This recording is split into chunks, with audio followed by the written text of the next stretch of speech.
বক্তব্য দিয়েছেন, আমরা এর নিন্দা ও প্রতিবাদ জানাই।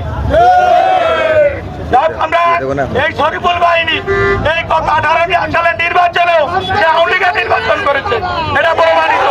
এই শরীফুল বাহিনী এখন বিএনপিতে। আমরা এই সন্ত্রাসী আওয়ামী লীগের দালালকে প্রতিহত করতে চাই।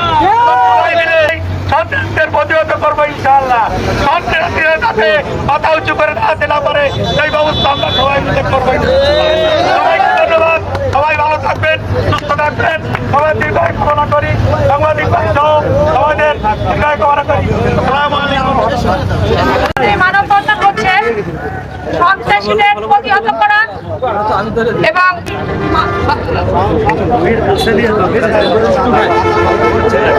সম্প্রতি 9 তারিখে সুমতি ইউনিয়নে নির্বাচনকে কেন্দ্র করে যে ঘটনা হয়েছিল, নির্বাচনের ফলাফলের পরে সেখানে যে উদ্ভূত পরিস্থিতি হয়, পরবর্তী সময়ে কামরুল ইসলাম করার সভাপতি পদপ্রার্থী নির্বাচিত হয়, বাকি দুইটা শরীফুল ইসলাম কারিম ভাই হয়। এই ঘটনাকে কেন্দ্র করে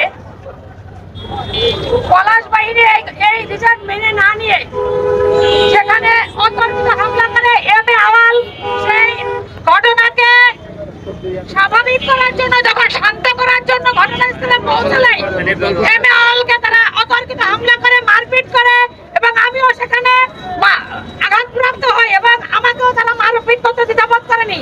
কামরুল ইসলাম গোড়া ভাইকেও তারা শারীরিকভাবে হেনস্থা করছে।